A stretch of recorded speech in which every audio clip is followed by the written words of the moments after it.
Só um instantinho, só um instantinho. Antes de assistir a essa magnífica TV afiada, inscreva-se no nosso canal. É fácil. Depois, clique no sininho para receber um alerta sempre que uma nova TV afiada estiver no ar. Tudo bem? Já foi pegar a pipoca? Então assista mais um sucesso da TV afiada.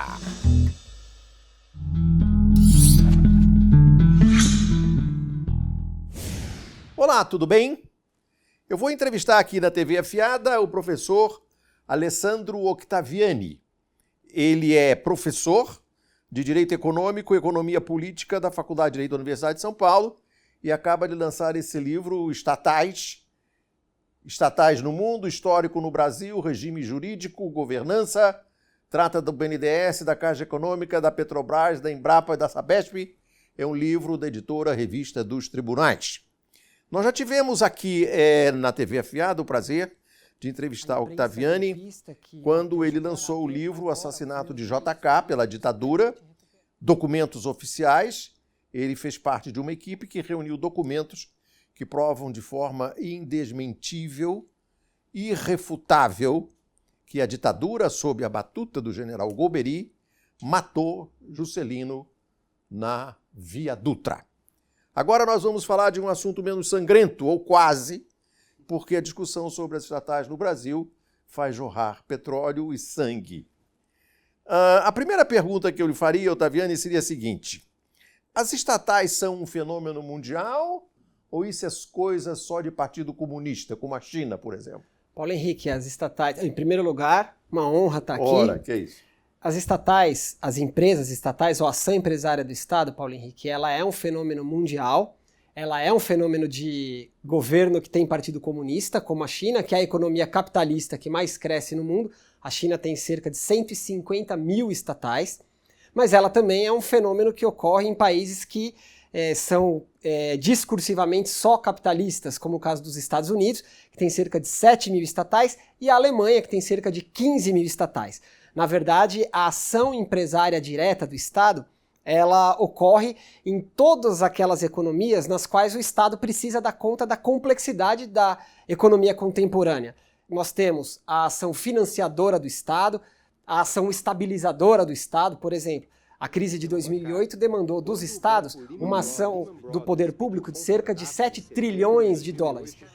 Nós temos a ação financiadora de inovação tecnológica. Os Estados Unidos gastam de dinheiro público cerca de 200 a 300 bilhões de dólares por ano só para incentivar novos ciclos de inovação tecnológica. E um dos tipos de resposta institucional à complexidade da economia contemporânea é a ação direta empresária do Estado, que está espalhada no mundo inteiro, inclusive nas economias de ponta do sistema. China, Estados Unidos, Alemanha são só 3 exemplos. Me dê um exemplo de uma empresa estatal americana. Nós temos no setor financeiro, por exemplo, as empresas do setor de hipotecas, Fannie Mae e Freddie Mac, o total de ativos dela é maior do que o PIB brasileiro em algumas vezes. Uhum. As estatais americanas, elas estão em diversos níveis da federação. Nós temos estatais no nível federal, nos níveis estaduais, Sim. estatais municipais, diversas estatais. Muito embora os Estados Unidos gostem de falar que não tem empresas estatais e, pior ainda, muito embora brasileiros também repitam isso. Aí já estamos no terreno, de fato, da desinformação total. Para ser gentil. Isso. Uma estatal famosa na Alemanha. Vamos pegar um exemplo que a gente acha que é uma empresa privada. A Volkswagen, por critérios da OCDE, que é quem vocaliza os interesses dos países desenvolvidos para analisar o que são estatais, e inclusive às vezes criticar países que têm muitas estatais como a China, a Volkswagen seria uma estatal. Claro. Porque ela é um grupo de propriedade da unidade subnacional, da unidade federativa onde ela está localizada. Ela tem como um dos seus sócios o Fundo Soberano do Qatar, o que a coloca então como uma espécie de estatal binacional, quase igual a Itaipu, e ela ainda tem um pedacinho do poder de controle exercido pela família que deu origem à empresa. Então, é só um pedacinho das ações da Volkswagen. Exatamente. Sim. Só um pedacinho das ações da Volkswagen estão em bolsa, embora nós acreditemos que a Volkswagen seja uma empresa privada como outra qualquer. Ainda no campo da indústria automobilística, é bom não esquecer que a Peugeot e a Renault são empresas francesas estatais. Nos termos da OCDE, não tem dúvida nenhuma, e recentemente, quando nós tivemos aquele escândalo com o presidente da Renault, Peugeot e a companhia japonesa na qual ele estava articulando o negócio há muito tempo, eles estavam fazendo um grande conglomerado, o presidente da França, Macron, que é aparentemente um típico liberal, pró-privatizações, e falou o seguinte: aqui nós temos interesse expresso do Estado francês e nós vamos acompanhar de perto toda este desenrolar, porque ali está o interesse do Estado francês na indústria automobilística. E estatizou um estaleiro que ia ser comprado por uma empresa chinesa. E o Macron. O Macron tem feito reestatizações. Isso. As reestatizações estão acontecendo em diversos países do núcleo do sistema capitalista.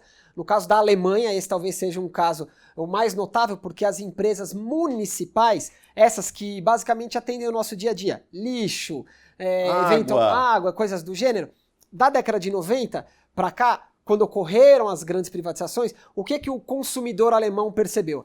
Que a lógica de uma empresa privada, como não pode deixar de ser diferente, ela compra barato, ela tem que vender mais caro e ela quer fazer o máximo de lucro. O consumidor alemão, uma hora ele pesou e falou, peraí, este negócio aqui, este produto está me sendo ofertado por um preço maior do que antes e a qualidade do produto está pior, porque tiveram que demitir algumas pessoas. Claro. Então, nas municipalidades alemãs começou a ocorrer as reestatizações. Esse é um fenômeno que podemos fazer breve, por exemplo, com o telefone no Brasil, que ficou mais caro e pior. Bom, Octaviani, desde quando há estatais no Brasil? Olha, nós não éramos ainda país independente. Na vinda para cá de Dom João VI, funda-se o Banco do Brasil, que é uma estatal, e também isso não é uma invenção daqui, porque antes disso, inclusive nos Estados Unidos, o banco criado pelo Alexander Hamilton também era uma sociedade de economia mista, e ele foi essencial para que ocorresse a independência norte-americana, porque ele garante os créditos e ele garante a estabilidade da economia norte-americana naquele momento. Então nós temos estatais aqui durante muito tempo, muitas das quais essenciais ao nosso desenvolvimento, algumas das quais malversadas pelos seus dirigentes, e quando acontece isso a gente tem que dar o devido corretivo nessas pessoas. Mas as estatais, como uma estrutura para o desenvolvimento brasileiro, elas são absolutamente essenciais. Você conta no livro que também a Caixa Econômica é uma estatal antiga com a função específica de financiar a casa própria do povo brasileiro, não é isso? A Caixa Econômica, ela tem uma história criou? Belíssima. Ela é criada no Segundo Império. O Dom Pedro II, ele próprio acreditava que o povo brasileiro, ainda nós estávamos no momento da escravidão, ele é chamado do imperador amigo dos escravos, ele ia em terreiro de Umbanda, enfim, era uma figura com muita relação. Mas manteve a escravidão o máximo que pôde. Ele estava envolto naquela quadra. De qualquer maneira, ele, naquela tensão política, o que ele vislumbrava? Primeiro, ele gostaria de auxiliar o povo a conseguir ter algum grau de educação financeira, e por outro, diversos ex-escravos libertos não tinham muito o que fazer com o seu dinheiro e às vezes acabavam se complicando nas finanças pessoais e retrocedendo para situações financeiras muito ruins. E dessa preocupação ele cria uma espécie de caixa de depósito que vem a ser a atual Caixa Econômica Federal. Então ela tem de fato uma história bela aí no nosso passado. Vamos falar da principal empresa estatal brasileira. Você conta no livro que a fundação da Petrobras pelo Dr. Getúlio, que é considerado um demônio pelos nossos neoliberais, que aqui no Conversa Fiada a gente trata com carinho de neolibeleses. Você conta no livro que a Petrobras nasce de uma contraposição a uma posição do governo anterior ao de Vargas, o governo Dutra, que queria que a Petrobras ficasse parecida com aquilo que o Fernando Henrique e o Paulo Guedes querem. Como é que é essa discussão entre Dutra e Vargas? Olha, Paulo Henrique, essa é uma página bela da nossa história. Em primeiro lugar, nós temos uma série de pesquisas técnicas financiadas pelos Estados Unidos, Sim. atestando cientificamente que não havia petróleo no Brasil. Certo. Eles mandam para cá técnicos que nos provam com toda a sua técnica que no Brasil não tem uma gota de petróleo e que, portanto, nós temos que continuar comprando petróleo deles. É claro que esta técnica, essa ciência não era ciência coisa nenhuma, era mentira. Sim. Os Estados Unidos estavam mais uma vez... O famoso relatório Link. Diversas missões que vêm para cá para basicamente falar que nós temos que continuar sendo consumidores de produto americano. E é bom lembrar, e isso não está exatamente no seu livro, mas eu me permito essa contribuição modesta, E essa posição americana tinha, evidentemente, o apoio absoluto da imprensa liberal brasileira, que no meu site a gente chama de PIG, à frente o Assis Chateaubriand, que tinha, na época, um poder parecido com o que o Roberto Marinho teve durante algum tempo.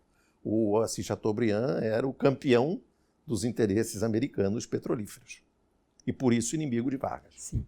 E olha só, o gênio de Getúlio Vargas consegue fazer uma cisão nas elites brasileiras que, de fato, é uma coisa praticamente única.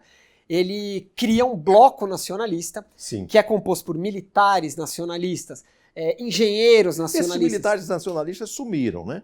Eles não têm, hoje eu não vejo mais. Eu procuro, saio na rua com aquela lâmpada de Diógenes e eu não vejo um militar. Você tem visto um militar nacionalista? Eu gostaria, Paulo Henrique, que não, Você não é obrigado a responder. Você é um cientista. Vai em frente. Por essa época, nós tínhamos um deles, chamava General Horta Barbosa. Isso. General Horta Barbosa, ele é um gigante da nossa história, Claro. porque ele articula dentro das Forças Armadas um bloco para falar, ó, veja, nós temos riqueza aqui, nós temos inteligência aqui, nós temos um futuro para ser construído aqui de autonomia tecnológica, soberania econômica, segurança nacional, e tudo isso passa por petróleo, que inclusive é o que está em uma das cartas de Getúlio Vargas. Ele, um dos seus momentos de intimidade consigo próprio, ele escreve: petróleo é tudo sobre petróleo. Eles derrubam governantes ao redor do mundo em busca de petróleo. Mais ou menos como nós estamos vendo, inclusive hoje em dia de novo. E o que o gênio de Getúlio Vargas consegue fazer é criar uma empresa e um regime jurídico de exploração do petróleo. Não é só a empresa, a sociedade empresária. O que o Getúlio Vargas consegue fazer é também criar um regime jurídico que estabelece o monopólio, que estabelece leis de financiamento para a Petrobras.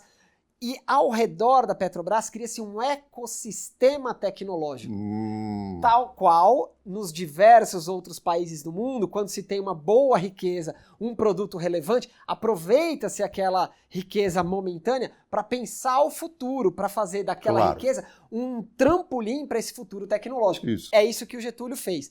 O Getúlio não estava sozinho, porque o seu descendente dileto, que é Juscelino Kubitschek, em 55 Getúlio é levado ao suicídio pelas forças que queriam abocanhar o petróleo. Do petróleo. Ele cita a questão do petróleo na Carta Testamento. Quis criar a liberdade nacional na potencialização das nossas riquezas através da Petrobras. E mal começa esta a funcionar, a onda de agitação se avoluma. Não querem que o trabalhador seja livre. Não querem que o povo seja independente. E o presidente Juscelino, que foi o único governador de estado, porque à época ele era governador de Minas, o único governador de estado a ir no enterro de Getúlio Vargas e, portanto, se transforma no sucessor de Getúlio nas eleições, inclusive atrai contra si as mesmíssimas forças, ele diz na campanha... Tentativas sucessivas de golpe para que não tomasse posse. O Carlos Lacerda, que era um dos inimigos de Vargas e da Petrobras, dizia: se for escolhido, não será candidato. Se for candidato, não será eleito. Se for eleito, não tomará posse. Se tomar posse, não governará. É isso mesmo. E olha só, com esta fala do Lacerda nas rádios, o que os filhotes de Lacerda, ancorados em diversos locais da sociedade brasileira, vão fazer? Na aeronáutica, por exemplo, eles vão tentar sucessivas tentativas de assassinato do Juscelino Kubitschek logo no seu comecinho. Tem um filme belíssimo que conta parte dessa história, Uma Bela Noite para Voar. O Juscelino está no ar, eis que se percebe que ele está sem gasolina, sem combustível, o aeroporto onde ele pousaria está sem luz. Tática GTE, aqui Força Aérea 2015, é urgente. E aí o piloto então chama um seu amigo taxista que fala: olha, se continuarmos aqui em cima a gente vai cair. E aí os taxistas de Belo Horizonte se reúnem todos em solidariedade ao presidente e iluminam a pista de um outro aeroporto. Quantas vezes na nossa história, Paulo Henrique, um presidente da República é salvo pelo seu povo? Geralmente o povo quer pegar o presidente da República em praça pública. Nesse caso o povo quis salvar o presidente. O que diz o Juscelino na campanha? A Petrobras é intocável. E logo depois de eleito... E leva para vice-presidente João Goulart, que era o herdeiro dele, Vargas. Exatamente. Herdeiro afetivo, inclusive. Exatamente. E O Juscelino, na sua primeira viagem aos Estados Unidos depois de eleito, se encontra com Eisenhower. Eisenhower, ele era um monumento do mundo inteiro, porque ele tinha sido o comandante em chefe das tropas aliadas. O Eisenhower cobra do Juscelino nessa reunião a entrega do petróleo para as empresas norte-americanas. O Juscelino, lá em Mae West, nos Estados Unidos, quando perguntado pelo Eisenhower daquela forma direta que os americanos, ainda mais um comandante militar sabe perguntar, ele diz: presidente Juscelino, quando o petróleo brasileiro será explorado pelas empresas americanas? E diz o presidente Juscelino: nunca. O petróleo brasileiro será explorado pela empresa brasileira, porque os Estados Unidos até hoje só nos fizeram sabotar nesse assunto. Próximo ponto da pauta, presidente. Olha, isso é o presidente. Próximo ponto da nossa entrevista. Como é que o Fernando Henrique Cardoso e o José Serra desmontaram e tentaram destruir o processo da Petrobras de Vargas? No dia 1º de janeiro de 1995, quando Fernando Henrique assume a presidência, no seu discurso de posse, logo depois de ser saudado pelo seu professor, Florestan Fernandes, no Congresso, Fernando Henrique Cardoso inicia a sua fala afirmando que ele vai enterrar a era Vargas. Isso. Portanto, essa é a chave para o que ele pretende fazer na Petrobras. A partir daí, vem diversas formas de desestruturar a empresa e, simultaneamente, o regime jurídico. Então, a mira primeira é nos artigos constitucionais que regulam o regime de monopólio da Petrobras. Claro. O 177, ele organiza constitucionalmente esse regime. Então, o governo do presidente Fernando Henrique, ele busca desagregar a proteção constitucional e trazer para cá parte daquelas empresas que sempre foram contra a Petrobras. E quando nós desagregamos uma estrutura produtiva como a da Petrobras, na verdade, não é só a exploração do petróleo, daquele petróleo que está ali naquela hora que está em risco. Na verdade, o que nós colocamos em risco são as cadeias tecnológicas para o futuro. E no caso específico do José Serra, isso aqui está contado em detalhe. Sim, no livro. É um capítulo imperdível do livro, o papel do senador José Serra com relação à Petrobras. Esse é um capítulo que, infelizmente, teve que ser contado aqui em detalhes. Durante a eleição que ele concorre com a então candidata Dilma Rousseff, ele já afirma que um dos compromissos que ele tem é o de desestruturar o regime da exploração do pré-sal. Sim. Ele é derrotado nas eleições, então ele não consegue fazer isso como presidente da República. Ele, logo em seguida, é eleito senador.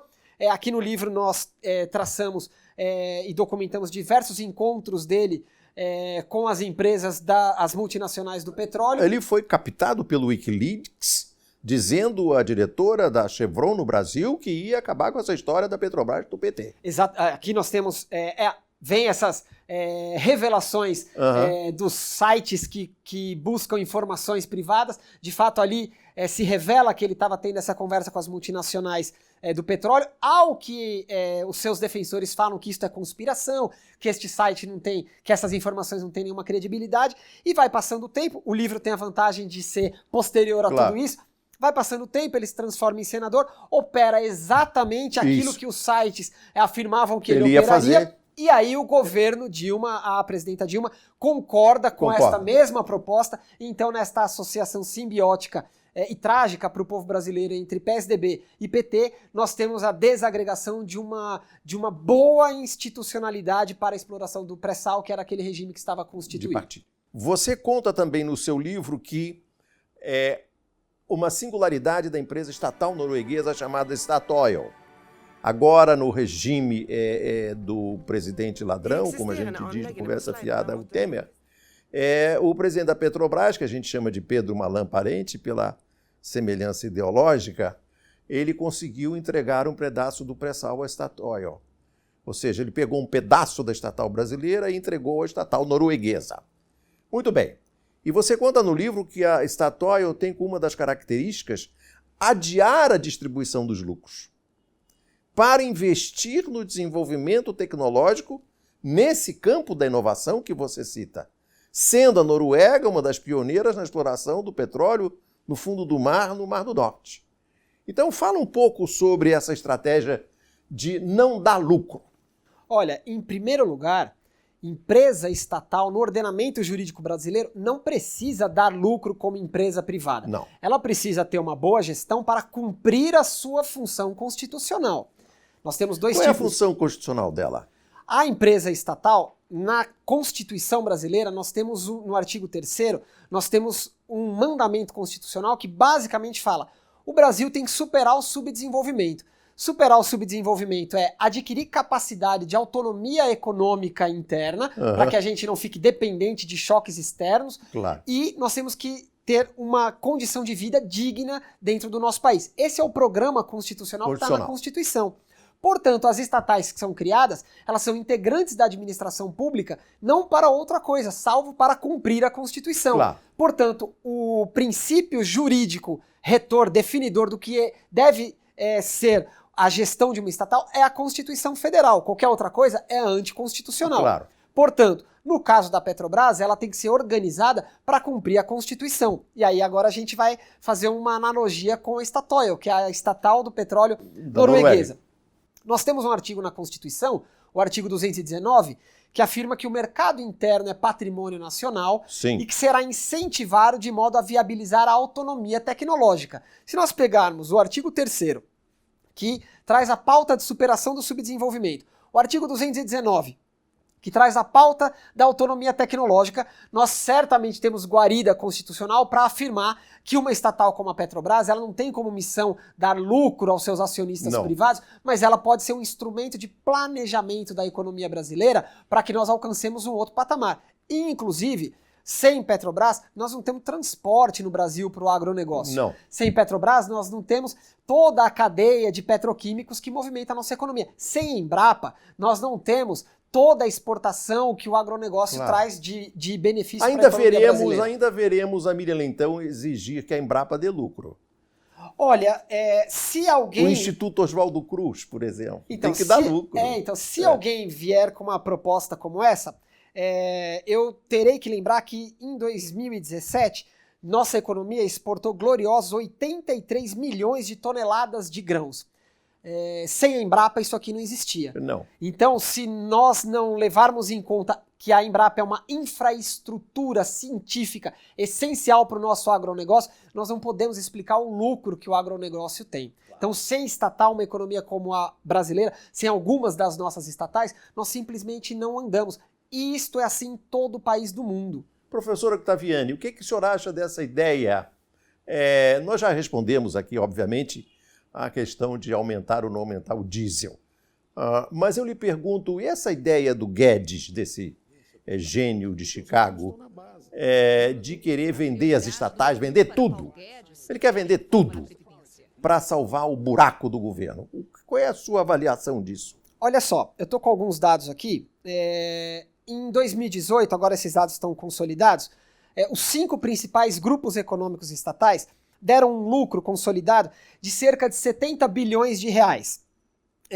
Petrobras lucrou 26 bi, Banco do Brasil 12 bi, Eletrobras 13 bi, Caixa Econômica 10 bi, BNDES teve um lucro de 7 bilhões. Então, mais ou menos, só nesses 5 grandes grupos econômicos, 70 bi.